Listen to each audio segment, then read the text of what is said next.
Bueno, buenas tardes. El hecho de que soy el último quiere decir que soy lo único que queda entre ustedes y el vino, así que voy a tratar de ser breve. Y tengo que de antemano pedir disculpas porque creo que voy a perder la voz, estoy resfriando. Quería comenzar preguntando, ¿cuántos de ustedes son brasileños? Ok, genial. Esta es una charla sobre lenguaje. Y esta charla fue escrita originalmente en inglés y la voy a dar en castellano. Voy a tratar de ir relativamente despacio y realizo que eso entra en conflicto con lo que acabo de decir sobre el vino. Así que les pido disculpas por segunda vez si demoro un poquito más de lo que hago, porque con respeto para las personas que hablan portugués voy a tratar de hablar un poquito más pausado. Bueno, ante todo, gracias por tenerme acá. Esto es genial para mí poder participar del evento. Mi nombre es Jorge, soy arquitecto de la información y soy socio en una consultora de diseño digital llamada Futurecraft, que está basada en California. Y mi familia y yo nos mudamos recientemente a California de Panamá, que es donde soy originalmente. Y una de las cosas que nos llamó la atención cuando llegamos a California es que allá las personas no solamente reciclan la basura, sino que la dividen en tres categorías diferentes. Hay un bote para abono, un bote para reciclaje y un bote para el resto de la basura. En Panamá nosotros teníamos un solo bote donde echábamos todo, así que mi familia y yo hemos tenido que aprender esta nueva taxonomía de la basura para poder vivir allá. Y el hecho de que estamos teniendo que hacer esto es porque durante los últimos 50 años más o menos las personas hemos redescubierto la importancia que tiene el impacto de nuestras intervenciones en el medio ambiente. Hemos llegado a la realización que la calidad de nuestras vidas depende en gran parte de la calidad del medio ambiente y que debemos evitar las actividades que hacemos que dañan el ambiente. ¿Sí? Y esto suena obvio, pero parece ser una realización relativamente nueva. Ha resurgido después de la Segunda Guerra Mundial según comenzamos a pagar el precio por la industrialización. Este es el centro de la ciudad de Los Ángeles, California, en 1948. Eso es smoke de los carros. El río Cuyahoga en Ohio, que estaba tan contaminado que se incendió espontáneamente, y esto ocurrió más de una vez. Esto es lo que le llamaban el Great London Smog de 1952 y fue un smog que costó entre 4.000 a 12.000 vidas y enfermó a 100.000 personas más. Estas cosas no pasaron hace tanto tiempo, o sea, esto ocurrió durante la vida de muchos de nuestros padres, ¿sí? Entonces,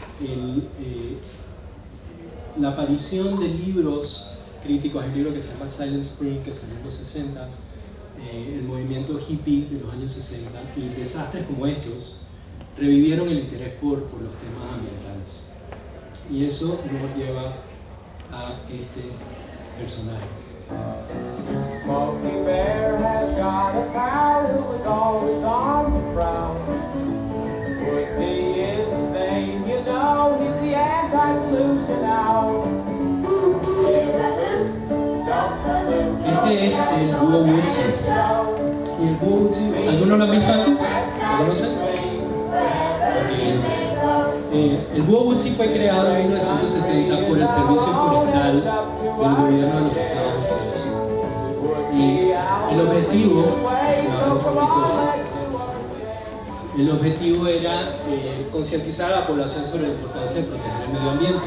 Entonces podían escuchar ahí que Woodsy dice hoot hoot, lo que dice. Y entonces le decían a los niños, give a hoot, don't pollute. Ese era el eslogan.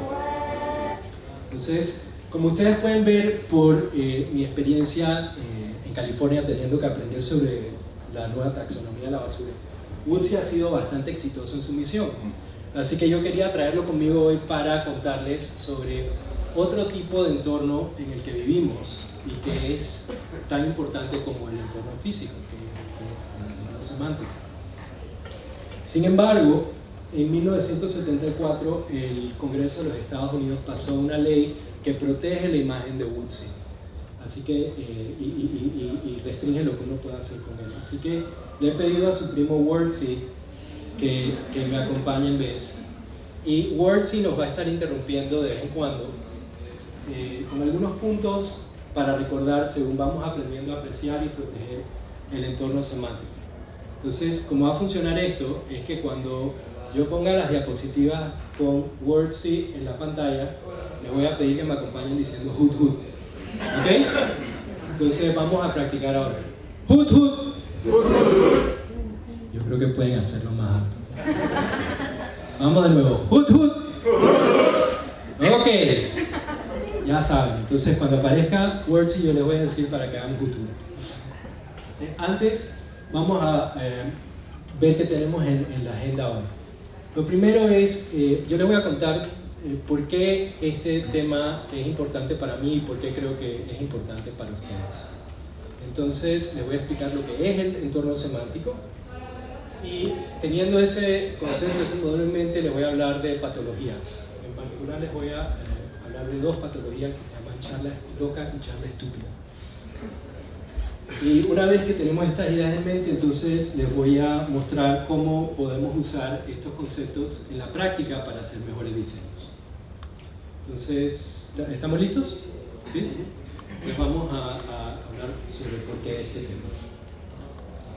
Hace aproximadamente 12 años, yo ya tenía varios años de estar practicando como diseñador digital, después de haber dejado mi carrera original, que era arquitectura. Y ya había leído los libros de Burman, y había leído el libro de la circular, y me identificaba a mí mismo como arquitecto de la información. Sin embargo, estaba practicando en Panamá, que era un entorno, un país en desarrollo donde no había muchas personas que conocían sobre estos temas, y estaba en internet buscando básicamente un tribu, las personas que estuvieran más o menos alineadas con esto de cosas que están haciendo. Y encontré esta organización que se llamaba el Instituto Asilomar para la Arquitectura de la Información. Y esto es lo que hoy en día se llama el Instituto para la Arquitectura de la Información. Y yo ya conocí a algunas de las personas que habían fundado esta organización, así que ya estaba algo atraído de esto.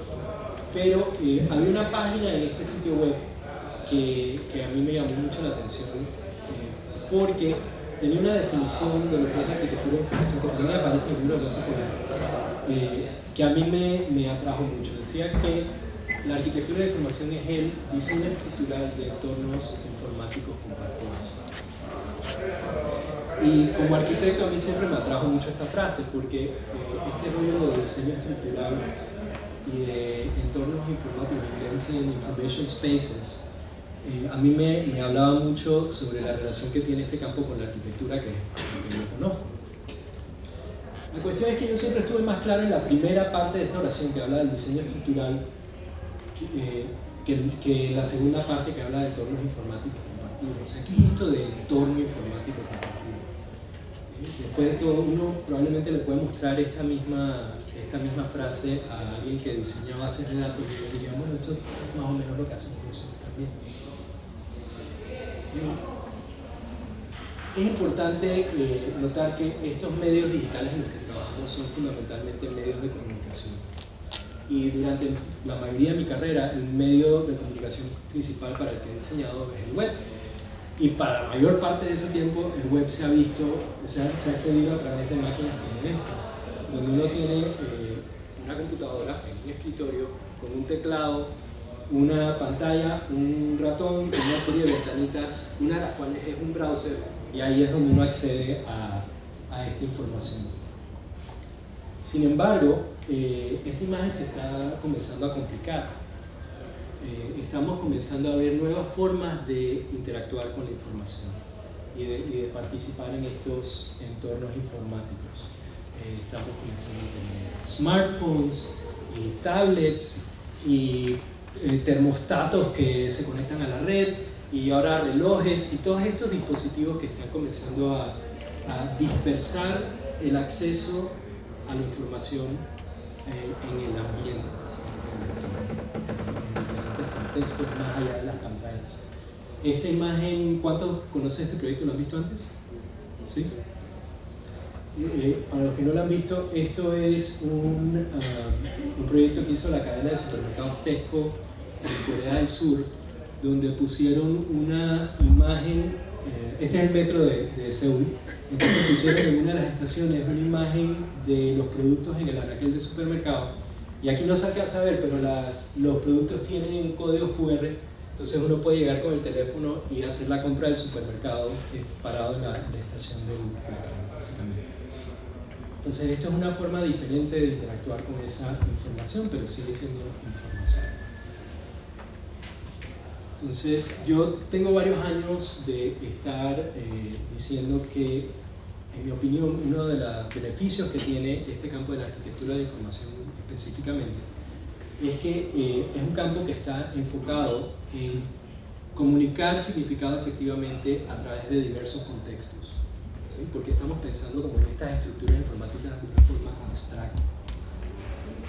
Y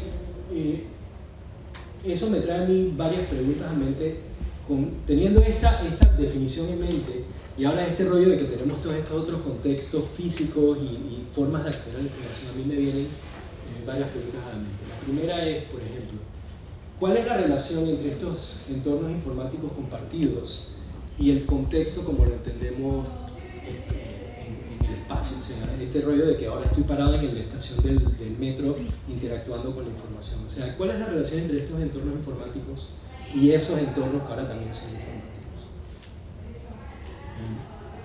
Y otra pregunta que quizá es más relevante, ¿cómo puedo comunicar significado efectivamente cuando el usuario está saltando entre estos contextos? O sea, el usuario debe poder tener una experiencia similar cuando está interactuando en una laptop tradicional que cuando está en el teléfono, que cuando está parado en la estación del tren. Esta palabra significado, o sea, ¿cómo uno comunica significado? La palabra significado es una palabra un poco complicada porque las cosas significan diferentes. El significado es diferente para diferentes personas en diferentes situaciones y lugares. O sea, el significado no es algo que uno puede decir esto es lo que algo significa y así se queda. Entonces, ¿cómo podemos diseñar productos y servicios que efectivamente logran comunicar significado entre estos entornos? Esa es como mi principal preocupación. Entonces, el reto que tenemos los arquitectos de la información es que tradicionalmente cuando uno dice arquitectura de la información, lo primero que las personas en nuestro campo piensan es algo así, donde uno dice, ok, yo tengo una estructura que voy a representar como un organigrama que representa las diferentes páginas que va a tener este sitio web, y eso va a terminar siendo manifestado como una barra de navegación lo más probable, o como algún tipo de estructura para un buscador, o algún otro esquema de navegación, pero usando estos medios tradicionales. Y yo creo que ahora, con esta dispersión contextual que estamos viendo, tenemos que comenzar a pensar en estas estructuras de forma un poquito más abstracta. Y a la vez, comenzar a pensar en forma más concreta en cómo se manifiestan en estos productos.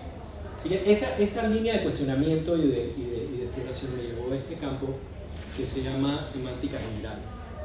Y un concepto que salió de la semántica general que se llama el entorno semántico. Y para mí esto del entorno semántico es lo más parecido que yo he encontrado a lo que yo entiendo por entornos informáticos compartidos. Así que vengo básicamente a compartir hoy con ustedes lo que he aprendido sobre este tema. Esta idea del entorno semántico fue postulada por un teórico de medios norteamericano llamado Neil Postman en un libro que escribió que se llama Crazy Talk, Stupid Talk. Es un libro viejo, ya no está siendo impreso, pero se consiguen copias en Amazon. Si les interesa lo que voy a hablar en el resto de la charla, vale la pena que lo investiguen. Pero Postman en el libro explica que nosotros tradicionalmente pensamos en la comunicación como algo que ocurre como un juego de ping pong, donde yo te digo algo, tú escuchas, lo procesas, formulas una respuesta y la emites. Entonces yo escucho, proceso, formula una respuesta y la emite. Y así nos vamos. Sin embargo, Postman dice que la comunicación no ocurre así del todo. La comunicación no es algo que hacemos los seres humanos, la comunicación es algo en lo que participamos. De la misma forma que una planta participa en lo que llamamos su crecimiento. El crecimiento no es algo que la planta hace, es algo que le ocurre cuando se le expone a nutrientes, sol y agua. El crecimiento de la planta es el resultado de la exposición e interacción de la planta con su entorno. Y lo mismo ocurre con la comunicación. Entonces, ¿cuáles son los nutrientes, sol y agua que hacen posible la comunicación entre seres humanos? Postman menciona 4 básicos. El primero son las personas que participan en la situación. El segundo son sus propósitos en la situación. El tercero son las reglas que emplean para lograr esos propósitos. Y el cuarto es el lenguaje particular que emplean en la situación. Y cabe notar que cuando hablamos de comunicación normalmente pensamos que se trata de este punto 4 nada más, lenguaje. Y tendemos a dejar estos otros 3 en el pecado. Entonces, para ilustrar, veamos 2 entornos semánticos que son muy diferentes. El entorno de la ciencia y la religión. Ambos tienen propósitos, reglas y vocabulario diferentes. Y las personas participamos en ambos entornos por razones diferentes. Y el lenguaje que empleamos en la iglesia no sería apropiado si estamos en un laboratorio de investigación. Los entornos semánticos también tienen subentornos. Por ejemplo, en la Iglesia Católica hay un subentorno que se llama el confesionario, que tiene un conjunto de reglas y vocabulario particular que solamente funcionan en ese entorno. Hay muchos problemas en el mundo que son ocasionados por personas que no entienden en qué entorno semántico están participando. Como lo podemos ver, particularmente en Estados Unidos se ve mucho, en personas que tratan de forzar el uso de lenguaje, propósito y reglas de la religión con temas de ciencia y viceversa. Estos entornos son inherentemente diferentes y estas diferencias son lo que hacen posible que podamos lograr nuestros propósitos usándolos. Cuando las diferencias entre los entornos se comienzan a difuminar, por ejemplo, si comenzamos a usar las reglas, vocabulario y propósitos de la religión en el mundo de la ciencia, decimos que los entornos se están contaminando. Y usamos esta palabra en el mismo sentido que lo usamos cuando estamos hablando del medio ambiente. Todos los entornos, ya sean físicos o semánticos, tienen algo de material foráneo o inasimilable que forman parte del entorno. El problema es que cuando hay demasiado material inasimilable, el entorno se vuelve incapaz de lograr sus propósitos, ya sea sustentar la vida o permitirnos comunicar.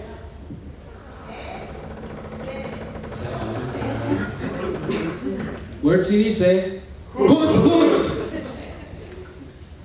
Vamos a hacerlo de nuevo, no me parece difícil. Wordsy dice "Hut, hut".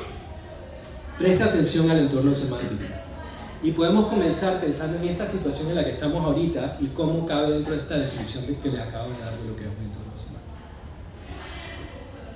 Entonces vamos a ver más de cerca los 4 componentes que les mencioné. Y aquí voy a hacer trampa porque el primero, las personas, es un tema muy complicado. Viviana creo que dijo que los argentinos tienen una obsesión con la psicología. ¿Escuché bien? Sí. Este es un tema donde uno entra totalmente en psicología y mi principal problema con esto es que es algo que no podemos afectar nosotros como diseñadores, es algo que más bien tenemos que entender.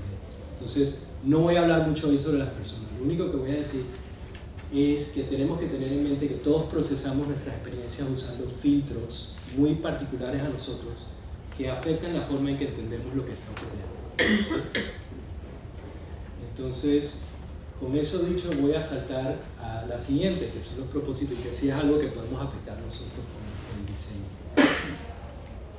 Y lo que habla el concepto este en entorno semántico cuando hablan de propósito se ilustra mejor con un ejemplo. Podemos decir que el propósito de la ciencia es incrementar el conocimiento humano a través de la observación. Esa es una forma de definir qué es lo que busca hacer la ciencia. Y, por ejemplo, las reglas, relaciones y lenguaje que empleamos cuando estamos haciendo ciencia permiten que se haga, por ejemplo, el proceso de revisión de pares para publicación en revistas como Science. Y están estructurados y han emergido para que podamos lograr ese propósito. O sea, son reglas, relaciones y lenguaje que soportan y hacen posible este objetivo. No podemos hablar de buen o mal lenguaje sin tomar en cuenta sus propósitos. Lo que es bueno en un entorno no necesariamente es bueno en otro. Por ejemplo, el lenguaje objetivo, preciso, tentativo, público, formal que usamos cuando estamos publicando un artículo científico sería completamente inefectivo en una caminata romántica bajo la luna. Entonces, Wordsy dice: la charla buena logra sus cometidos en una situación particular, siempre y cuando la situación sirva a fines racionales y humanitarios. Entonces, los entornos pueden tener más de un propósito. Por ejemplo, los investigadores científicos tienen por lo menos dos objetivos cuando están participando en ese entorno. Tienen este objetivo de avanzar su campo de estudio y además avanzar sus carreras personales. Y ellos pueden perseguir esos objetivos sin conflicto, porque son mutuamente complementarios. Sin embargo, hay muchas veces que encontramos entornos donde dos o más propósitos están en conflicto. Por ejemplo, nuestros medios noticieros, particularmente, voy a hablar de Estados Unidos, no sé cómo son acá en Argentina, pero los medios noticieros ya tienen un propósito hipotético de proveer noticias relevantes y confiables. Y esto está supuesto a ser la fundación de la democracia. Sin embargo, tienen un propósito real de generar dinero para los inversionistas, principalmente a través de la venta de publicidad. Y las noticias relevantes y pensadas no son la mejor forma de atraer a una audiencia. Entonces lo que vemos es que muchos de estos canales se han convertido en estos entornos semánticos que usan el lenguaje y estructura de los noticieros, pero nos bombardean con un montón de contenido que es de relevancia dudosa. Entonces, Wordsy dice: está atento a conflictos entre propósitos hipotéticos y reales. O sea, al igual que los entornos semánticos tienen propósitos, también tienen reglas especiales que nos permiten lograr esos propósitos. Y estas reglas han evolucionado a través de los años y se han convertido en convenios culturales que muchas veces ni siquiera pensamos. Por ejemplo, en castellano tenemos dos palabras con las que podemos dirigirnos a otra persona. Podemos hablar de tú, que es mucho más familiar e informal, o de usted, que es más formal y honorífico. Y cuál usamos depende de con quién estamos hablando y en qué situación. Yo creo que este chico es brasileño, de paso. Quería tener estoy hablando en serio. Quería tener una foto de alguien de Brasil. Otro conjunto de reglas tiene que ver con tono, el tono que empleamos. Entonces, no todas las situaciones pueden emplear el mismo tono. El tono de voz que usamos cuando estamos en un partido de fútbol donde es permitido gritar sandeces sería completamente inapropiado en una ceremonia de bodas. Entonces Wordsy dice: entiende el tono más apropiado para el entorno en el que estás trabajando. Hay un conjunto diferente de reglas que tiene que ver con roles. Y los roles son las relaciones de poder entre las personas que participan en el entorno. Por ejemplo, cuando viajan en el aeropuerto, hay este punto donde uno tiene que atravesar la revisión de seguridad, y todo acerca de este entorno está diseñado para restarle poder al pasajero y darle poder a la gente de seguridad del aeropuerto. Hay otros entornos en que las estructuras de roles son mucho más fluidas. Por ejemplo, si estás pasando un fin de semana con un grupo de amigos, no hay estas jerarquías tan estrictas que hay como la que hay en el aeropuerto. Entonces, aquí hay 3 puntos importantes. El primero es que no hay reglas para las que los seres humanos son más sensitivos que las que tienen que ver con estructuras de roles. El segundo es que estas reglas son muy resistentes al cambio, es muy difícil cambiarlas intencionalmente. Y el tercero es que cuando hay conflictos entre autoridad y vocabulario, la autoridad por lo general gana. Entonces es muy importante entender las estructuras de roles que rigen el entorno en el que uno está trabajando. Entonces Wordsy nos recuerda, entiende las estructuras de roles que afectan el entorno. Entonces hemos hablado de propósitos, hemos hablado de reglas, hablemos ahora de vocabulario. Todo entorno semántico tiene un conjunto de palabras que tienen significados especiales cuando son usadas dentro de ese entorno. Y a estas palabras le llamamos el vocabulario técnico del entorno, el término técnico. Por ejemplo, en el 2010, Ethan Marcotte introdujo este término responsive al entorno semántico de la comunidad de diseñadores web. Y esta es una palabra que en español no se traduce muy bien, cuando le he dicho antes. ¿Cómo dice acá? Responsive. ¿No la usa? Pero en español Sí. Sí.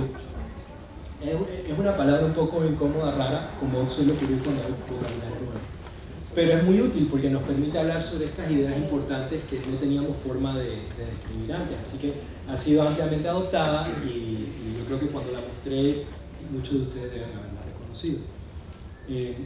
Es importante reconocer que una palabra puede tener un significado en un entorno y significar algo completamente diferente en otro entorno. Entonces, esta palabra responsive también forma parte del vocabulario técnico de la medicina.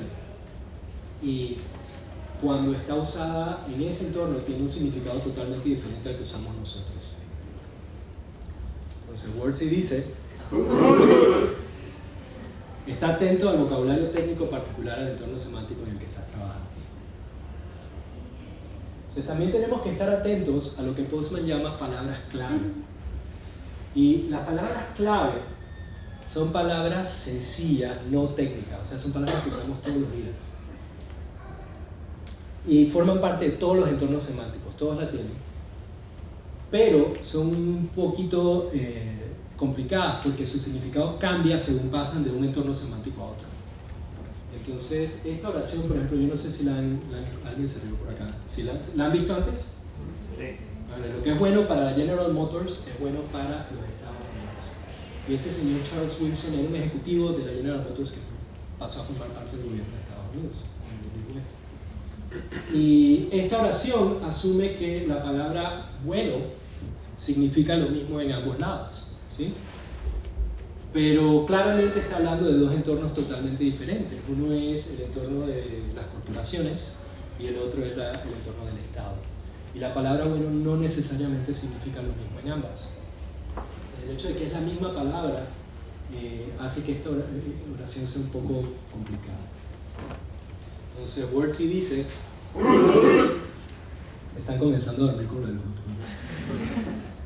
Está atento a las palabras clave. Pueden ser engañosamente sencillas y llevarte a cometer errores. Entonces, por último, hablemos de las metáforas. Las metáforas incluyen términos del vocabulario técnico e incluyen palabras clave, pero imponen una perspectiva particular en la situación. Por ejemplo, yo a través de esta presentación les he estado pidiendo que piensen en la comunicación como algo que ocurre en un entorno. Y les estaba diciendo que ese entorno se puede contaminar. Y obviamente estas son metáforas, son útiles para transmitir las ideas que les estoy tratando de comunicar, pero tenemos que estar atentos al hecho de que las metáforas no son perfectas y nuestro pensamiento puede verse limitado por lo que permite o no la metáfora. Entonces Wordsy dice, ahora, presta atención a las metáforas que dan forma al entorno semántico. Entonces, para resumir, el entorno semántico consiste de personas, sus propósitos, las reglas de discurso bajo las cuales se logran esos propósitos y el lenguaje particular que se emplea en la situación. Entonces, Wordsy dice, cuando vas a diseñar cualquier tipo de artefacto digital, vas a estar haciendo cambios a estos entornos. No metan la pata. Entonces, ¿cómo metemos la pata? Bueno, Postman habla de dos patologías en particulares, lo que él llama charla loca y charla estúpida. Y ahora les voy a contar la diferencia entre las dos. Voy a comenzar con la charla estúpida. Postman dice que la charla estúpida es charla que, y aquí cito, tiene entre otras dificultades una dirección confusa o un tono inapropiado o un vocabulario no apto para su contexto. Cierro cita. O sea, estamos diciendo las palabras correctas, pero las estamos diciendo en un tono inapropiado o en un lugar o situación equivocada. Entonces, como resultado, no es efectivo. Piensen, por ejemplo, en un predicador de esquina. Aquí en Buenos Aires tiene que haber, ¿sí? Por lo menos el de la remera, el de la camiseta de Argentina, o dice Polo Patagonia. Ah, dice. Ah, genial. Quizás es aquí entonces. No.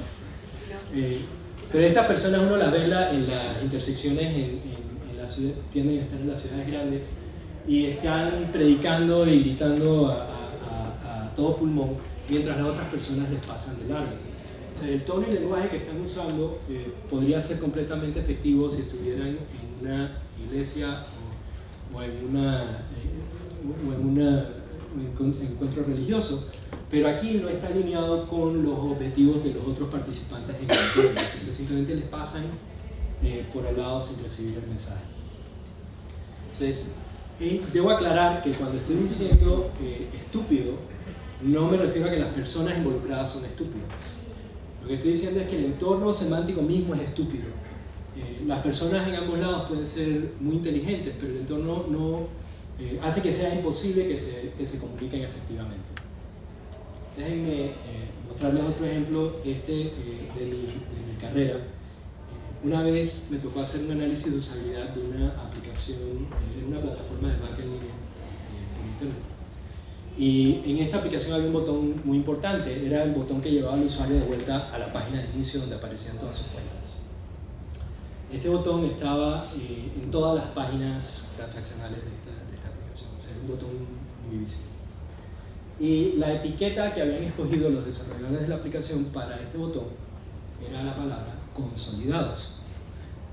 Y este término era parte del vocabulario técnico que usaban ellos dentro del banco para referirse al conjunto de cuentas.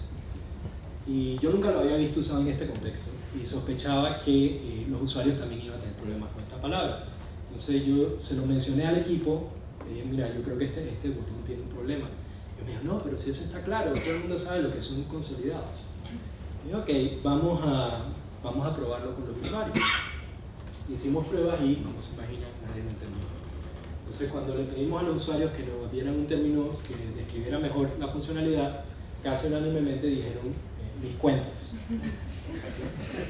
Entonces, hacer este pequeño cambio mejoró considerablemente la usabilidad de la aplicación. Los desarrolladores estaban tratando de forzar un término que era claro dentro de un entorno semántico, el del equipo de sistemas del banco, dentro de otro, el del público en general, donde no era claro. Esto era estúpido. Fue hecho con buenas intenciones, pero no funcionaba.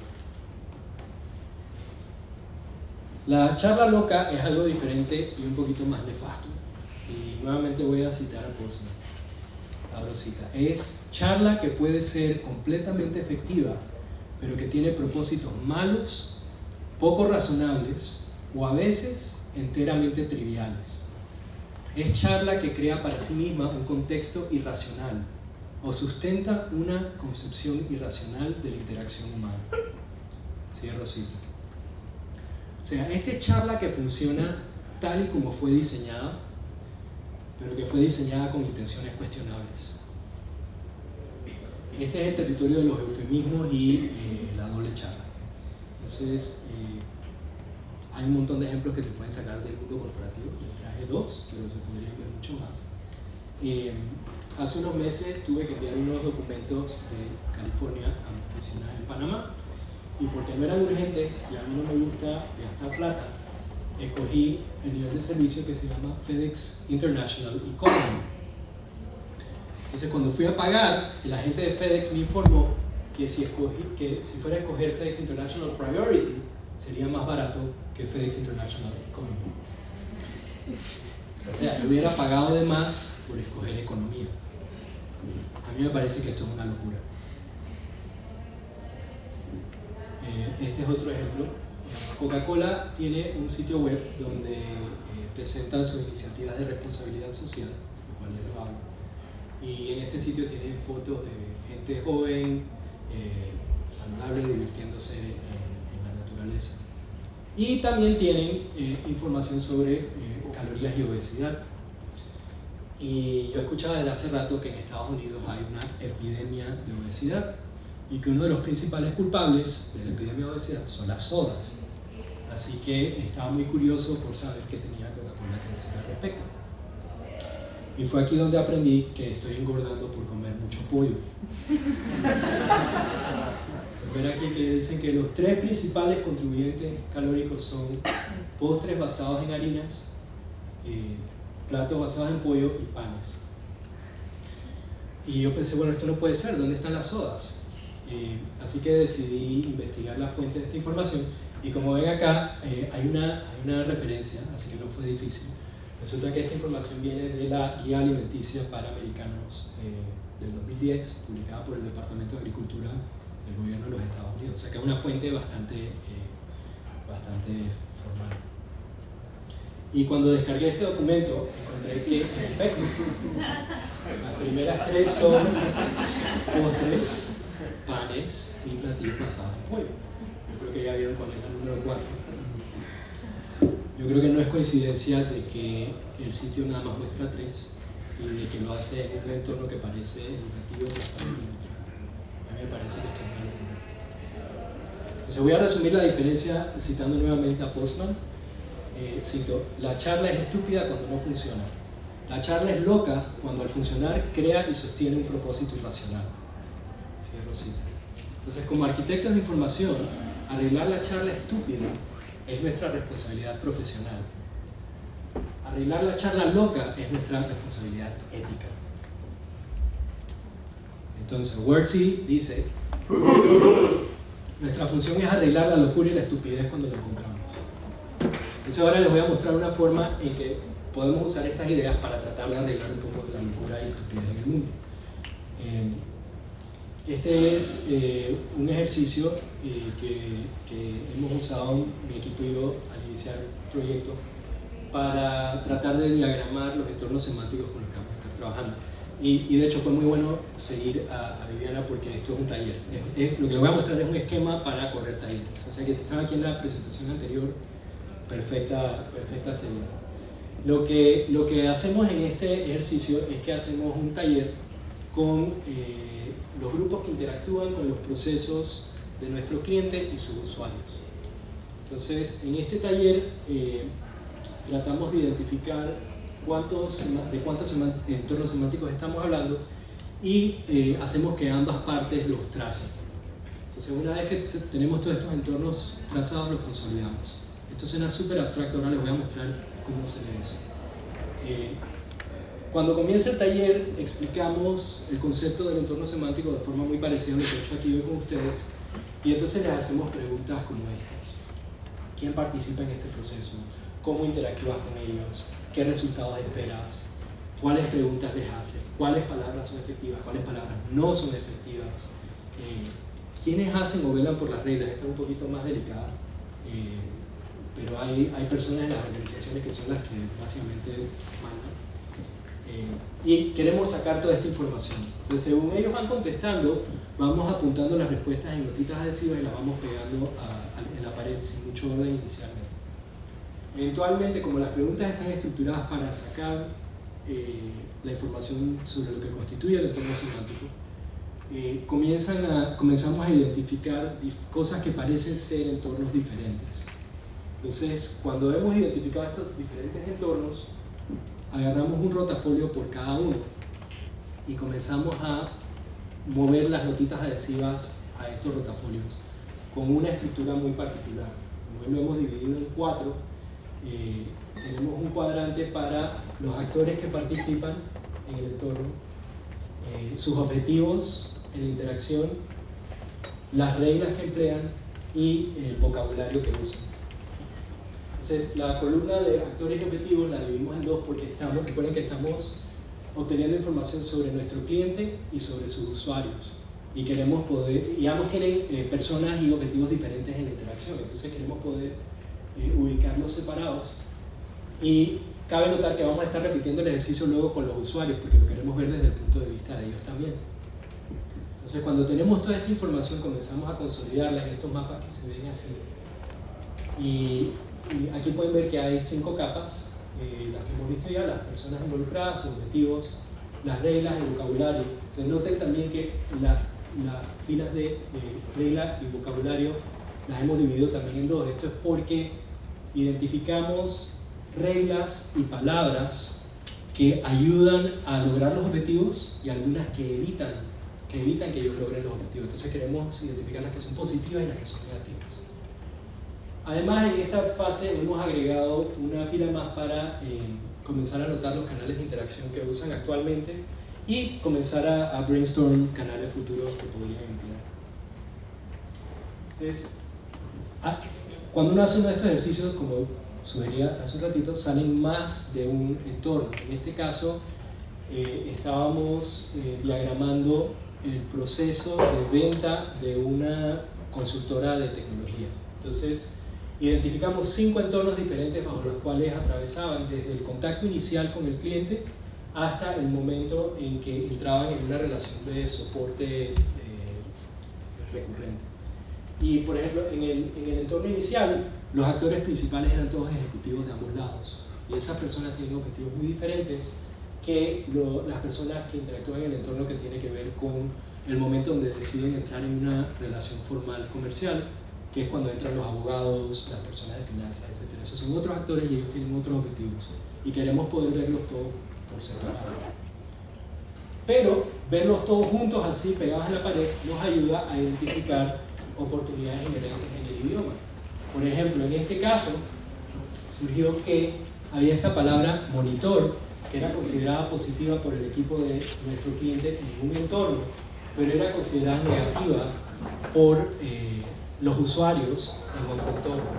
Y el poder ver estas cuestiones así de lado nos permitieron decir, mira, esta palabra monitor tenemos que evitarla. Yo sé que ustedes piensan que es buena, pero para estas otras personas esto significa otra cuestión diferente. Y si la ponemos en este sitio web, por ejemplo, puede que la malentiendan. Entonces, es importante mencionar que no hay límites fijos entre estas cosas, no hay una forma correcta o incorrecta de hacerlo. Mucho de esto se hace como al ojo y tratando de pensar cuál sería la forma natural de agrupar estas cosas. En muchos casos, como en este, hay un flujo natural entre los entornos y hay actores que participan en varios de ellos. El valor del ejercicio no está en producir estos mapas. El valor está en identificar oportunidades y riesgos inherentes en el lenguaje y en las reglas y tratar de emplearlas para ayudarlos a lograr sus objetivos y evitar aquellas que los frenan, básicamente. Entonces, vamos a resumir lo que hemos aprendido hoy. La comunicación es algo que ocurre en entornos semánticos. Estos entornos se pueden contaminar, tornándose locos o estúpidos. Ustedes pueden ayudar a reducir la locura y la estupidez en el mundo. El primer paso es trazar los entornos semánticos en los que van a intervenir. Entonces, por última vez, Wordsy dice, a trazar antes de cambiar.